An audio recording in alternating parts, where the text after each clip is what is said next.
Welcome to സിലാസ് vlogs. അപ്പോൾ ഇന്ന് ഞാൻ വന്നിരിക്കുന്നത് എൻ്റെ നൈബറായ റാഷിദാത്തയുടെ കുറച്ച് പ്ലാന്റ് കളക്ഷൻസ് ഒക്കെ നിങ്ങൾക്ക് പരിചയപ്പെടുത്തി തരാനായിട്ടാണ്. അപ്പോൾ നമുക്ക് ഇന്നത്തെ വീഡിയോയിലേക്ക് പോയാലോ.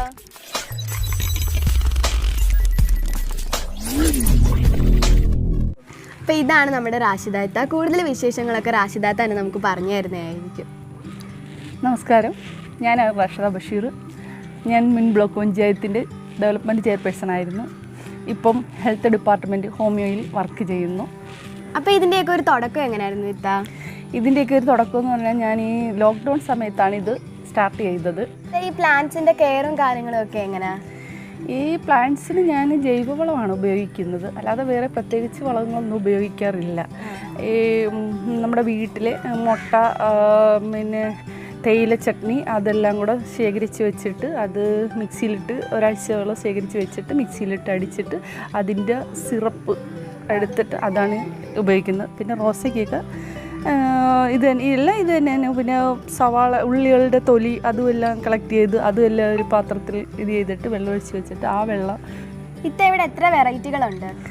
ഒരു 10-35ഓളം വെറൈറ്റീസുകളുണ്ട് ഇവിടെ ഞാൻ കളക്ട് ചെയ്തത്. കീടങ്ങളുടെ പ്രശ്നം എന്തെങ്കിലും ഉണ്ടായിട്ടുണ്ടോ? കീടങ്ങളുടെ പ്രശ്നം ചിലതിനൊക്കെ ഇച്ചിരി ഉണ്ടായിട്ടുണ്ട്. അപ്പോൾ ഞാൻ പൊയിലക്കഷായം ചെയ്ത് അതിൻ്റെ വെള്ളം മാസത്തിലൊരിക്കൽ തളിക്കുകയാണ് ചെയ്യുന്നത്. ഇനി നമുക്ക് കുറച്ച് പ്ലാന്റ്സ് ഒക്കെ ഒന്ന് പരിചയപ്പെടാം. ഇത് എവർഗ്രീൻ ടർട്ടിൽ വെയിൻ ആണ്. ഇതൊരു 3-3.5 മാസത്തോളം ആകും ഇത്രയും വളർന്നു വരാനായിട്ട്. നല്ല ഭംഗിയാണിത് കാണാനായിട്ട്. ഇതിൻ്റെ ഒരു പർപ്പിൾ ഷെയ്ഡും ഇവിടെ ഉണ്ട്. നല്ല ഭംഗിയിൽ ഇങ്ങനെ താഴോട്ട് കിടക്കും. നല്ല രസമാണ് കാണാനായിട്ട്. പിന്നെ ഇവിടെ ഒരു 4-5 ഓർക്കിഡൊക്കെ വെച്ചിട്ടുണ്ടായിരുന്നു. അതിൽ എല്ലാത്തിലും ഒന്നും പൂവില്ല, ഒരെണ്ണത്തിൽ മാത്രമേ പൂവുണ്ടായിരുന്നുള്ളൂ ഞങ്ങൾ ചെന്നപ്പോഴത്തേക്കും. അത് നല്ല രീതിയിലൊക്കെ സെറ്റ് ചെയ്ത് വെച്ചിട്ടുണ്ട് അവിടെ. ഇത് ജൂ പ്ലാന്റ് ആണിത്. സാധാരണ ഹാങ്ങിങ് ആയിട്ടാണ് യൂസ് ചെയ്യാറുള്ളത്. ഇപ്പം ഇത് ഒരു പോട്ടിലാക്കി വെച്ചിരിക്കുകയാണ്. അതിൻ്റെ കൂടെ തന്നെ അഗ്ലോണിമയും ഉണ്ട്. അഗ്ലോണിമയുടെ ഒരു നല്ലൊരു വെറൈറ്റി തന്നെയാണ്. നല്ല പച്ച ലീഫിൽ വൈറ്റ് ഡോട്ടൊക്കെ വന്നിട്ട് നല്ല ഭംഗിയാണ് കാണാൻ. പിന്നെ ഇത് കുറച്ച് പ്ലാസ്റ്റിക് ബോട്ടിൽസിൽ 10 മണി ഇങ്ങനെ വെച്ച് സെറ്റ് ചെയ്തിരിക്കുകയാണ്, ഒരു സ്പൈറൽ ഷേപ്പിലായിട്ടൊക്കെ. ഞങ്ങൾ വൈകിട്ടായിരുന്നു ചെന്ന്, അതുകൊണ്ട് പൂവൊക്കെ വാടിപ്പോയായിരുന്നു. ബോട്ടിൽസിലൊക്കെ ചെറുതായിട്ട് പെയിൻറ്റും ചെയ്ത് വെച്ചിട്ടുണ്ട്. ഇത് കലേഡിയ പ്ലാന്റിൻ്റെ 2 വെറൈറ്റികളാണ്. ഇത് സാധാരണ എല്ലായിടവും കാണുന്ന കോമൺ ആയിട്ടുള്ള ഒരെണ്ണമാണ്.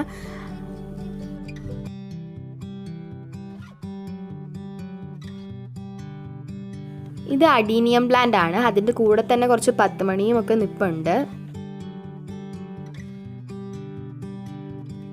പിന്നെ ഇവിടെ ഒരു സിങ്കോണിയത്തിൻ്റെ ഒരു വെറൈറ്റി നിപ്പുണ്ട്. അതുപോലെ തന്നെ പാൻഡാനസും പിന്നെ കലേഡിയയും ഒക്കെ നിപ്പുണ്ട് ഇവിടെ. കലേഡിയയുടെ 2 വെറൈറ്റികൾ നിപ്പുണ്ട് ഇവിടെ. ഇതൊരു ഹാങ്ങിങ് പ്ലാന്റ് ആണ്. ഇതിൻ്റെ പേര് എനിക്ക് കറക്റ്റ് അറിയത്തില്ല. ഇവിടെ അഗ്ലോണിമയുടെ 2 വെറൈറ്റികൾ നിപ്പുണ്ട്. രണ്ടും തമ്മിൽ കുറച്ച് വ്യത്യാസങ്ങളേ ഉള്ളൂ, പക്ഷേ നല്ല ഭംഗിയായിട്ട് തന്നെ നിപ്പുണ്ട് അവിടെ. പിന്നെ ഇത് മണി പ്ലാന്റ് ആണ്.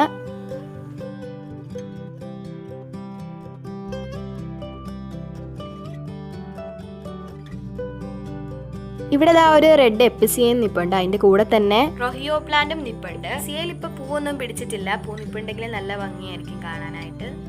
ഇത് അഗ്ലോണിമയുടെ വേറൊരു വെറൈറ്റി ആണ്. അതുപോലെ തന്നെ നല്ല വെള്ള 4 മണിപ്പൂവ് ഇവിടെ നിപ്പുണ്ട്. പിന്നെ ഇവിടെ നല്ലൊരു 10 മണിയും പൂത്ത് നിപ്പുണ്ടായിരുന്നു. പിന്നെ ഇവിടെ സ്പൈഡർ പ്ലാന്റ് നിപ്പുണ്ടായിരുന്നു നല്ല ഭംഗിയില്.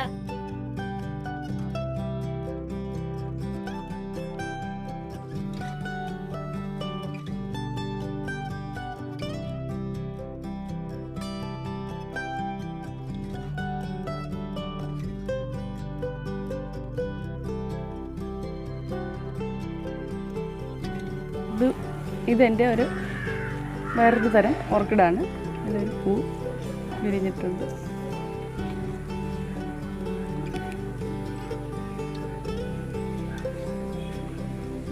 ഇതെല്ലാം ഇൻഡോർ പ്ലാന്റ്സ് ആണ്. ഇതൊക്കെ ടർട്ടിൽ വെയിൻസ് ആണ്.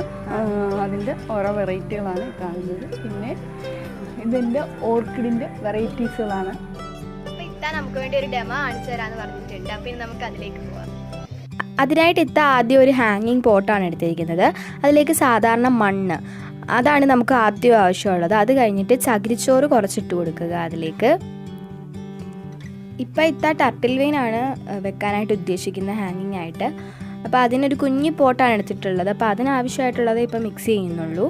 അത് രണ്ടും കൂടി നന്നായിട്ട് മിക്സ് ചെയ്ത് കഴിയുമ്പോഴത്തേക്കും കോഴിവളം കുറച്ചതിനകത്തോട്ട് ഇട്ട് കൊടുക്കുക.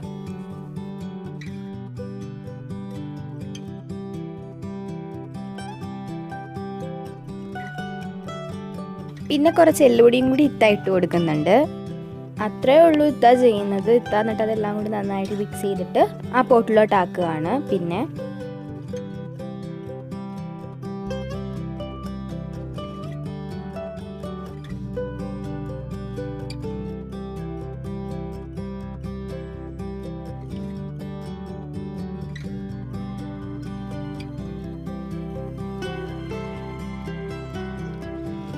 ആ പോട്ടിൽ ഫുള്ള് നമ്മൾ നേരത്തെ മിക്സ് ചെയ്ത് നിറച്ച് കഴിയുമ്പോഴത്തേക്കും നമുക്ക് പിന്നെ നമ്മുടെ പ്ലാന്റ് അതിനകത്തോട്ട് വെച്ച് കൊടുക്കാം. റൗണ്ടിൽ ഇങ്ങനെ സൈഡിലായിട്ടാണ് വെക്കേണ്ടത്. കുറേശ്ശെ വെച്ച് കൊടുത്താൽ മതി. അതിങ്ങനെ താഴോട്ട്, ഇത് ഹാങ്ങിങ്സ് ആയിട്ടാണല്ലോ ഉദ്ദേശിക്കുന്നത്. അപ്പോൾ താഴോട്ട് കിളിച്ചിറങ്ങണമെങ്കിൽ സൈഡിൽ കുറേശ്ശെ വെക്കണം. പെട്ടെന്ന് കിളിക്കും, ഒത്തിരി നാളൊന്നും വേണ്ടി വരത്തില്ല.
അപ്പോൾ ഈ വീഡിയോ ഇഷ്ടപ്പെട്ടാൽ ലൈക്ക് ചെയ്യാനും ഷെയർ ചെയ്യാനും കമൻറ്റ് ചെയ്യാനും മറക്കരുത്.